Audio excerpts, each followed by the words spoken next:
Hey Harlan, this is Bill again. We had another game today, so I figured I'd give you a little bit of an update. This one was that's pretty much a horrible game. I used the four kids last week that I thought were my best pitchers, so I had, I figured I was going to be using kids that were going to struggle. So I put in the first one. He pitched the end of an inning for me last week, and he did okay, and at practice yesterday, he was throwing the ball decent, but he could not find the strike zone. He kept throwing the ball really high or outside, or he'd try and just try and push it there, and it would just drop in front of the plate. Uh, so that didn't go well.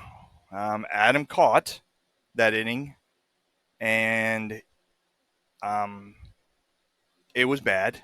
Adam has no skill being a catcher. He has no. He can't do it. I mean he's I don't know what he is. I mean, it's a position he probably should learn how to play because of his size, but still, he couldn't even throw the ball back to the pitcher. I think maybe he caught three balls actually thrown at him. The rest of them were all uh, he'd miss. I mean, he's got padding on, and he didn't step in front of it to block the ball. And I kept trying to tell him, it's like, Adam, you got to block the ball. And he'd nod his head to me, and then he'd go back and do the exact same thing the next pitch. So that was a struggle. Boys hitting. We had a couple. There's one kid that I'm really surprised. Bentley, last week he hit the ball, and he was the one who wanted to impress me before the season started. He worked on himself, and he's hitting. He hit the ball today. Had a nice hard hit ball. He had a couple hit on him in the field. He didn't field it cleanly. He did get one out. Um, uh, got do have the kids on the team that are beyond annoying. One kid, Alexander, before the game even started, he was crying. He's pretty much whining about how hot it was outside and how hot he was, and he hadn't even started playing yet. And I was like, I don't know how the hell you could be hot yet. We're standing in the shade. And then another kid, Mason, kid begs to be the catcher. Can I be catcher? Can I go into catcher? Can I go into catcher? So I put him in a catcher. Uh, Monday when we had practice, I figured, okay, I'll put him in an inning catcher. So I put him in a catcher when we were doing some drills, and I look back and he's drawing in the dirt. So we put him as catcher for the last inning in this game, and he, I don't know, I'm at a loss of words. Just I don't know how you struggle that much with a lot of stuff. Second inning, because of how bad the first inning went, I thought, okay, I'll put in the kid who pitched one of the better pitchers from the week before for this next inning, so we can get through it. And he struggled. He couldn't get it at the strike zone. He walked everybody, gave up 6 runs, just like the first inning. That kid, though, I've noticed with a couple of the kids, like they do anything, they start looking at their dad, and I understand it's their dad's been their coach for so long, but just trying to get them to listen and do simple stuff. It's like I tell them to do something, then look at their dad. That same kid, he went to bat, and he's using a bat that's too long, standing too far away from the plate. I tell him to move up, and he does it for one at bat, and I think he gets I think he gets walked. But then come back out the next at bat, he does the exact same thing. He's standing way back in the box, and he ends up striked out just watching the ball go by. Last inning, I put in Dominic. He's a kid he's the one I keep telling you he's probably about, he's probably smaller than you were at his age. And he was throwing the ball fine at practice Monday for pitching, but he just could not get the ball over the plate. And I was the one who warmed him up before the game, and I told the umpires that this is going to be a long inning. And then I finally went out. He was struggling so much, and I went to the umpires, and I asked a question about, how much time we're supposed to play.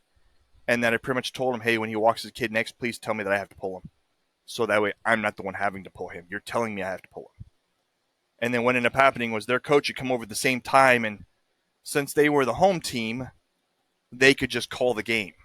So that's what they did, is they let their last kid bat, and then they called the game. But I don't know, the score was probably 14-6, something like that. And the 6 we got were pretty much all walks. Also, we only had a couple kids who actually made contact with the ball.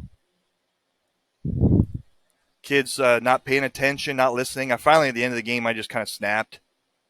They're supposed to be lining up to go and shake the other team's hand, and they're all bunched up, screwing around. And it's like I finally, hey, get in line. They get in line. They go down, and I told them, okay, you guys are going to run the field. So I had them run around the field. Sorry, sneeze, but yeah. So that was not a good game. I I get to look forward to coaching them Monday to get ready for the game next Wednesday. Then we get home, and the reason why we're getting this so late is because there was a bat in the house upstairs hallway. We saw it. It went back into where Tanya's office is, and now we can't find it. So she's threatening to take day off tomorrow instead of working in her office because the bat may still be in there. It's just like pretty much one of those days where it was like God just pulled the grenade and go, hey, here you go, let's see what happens. And we're all just standing around fucking dealing with shit. Yeah. Exciting day. Makes you glad to coach 10-year-olds that have no skills or athletic ability, don't want to listen, have problems paying attention, and I don't know. That probably covers about everything. Yeah. I don't know. All right. So here we go. We'll give you a couple jokes. Today, a woman knocked on my door and asked for a small donation towards the local swimming pool. I gave her a glass of water. I love supporting the community.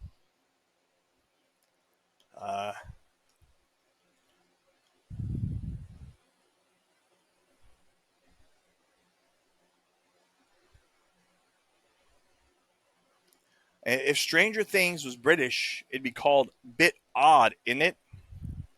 I don't know. That doesn't make any sense at all. Yeah. See, I can't even find good jokes for you. That's how bad it is, Harlan. But all right, we'll get the playlist going for you, and we'll talk to you later. Have a good night. Love you, Harlan.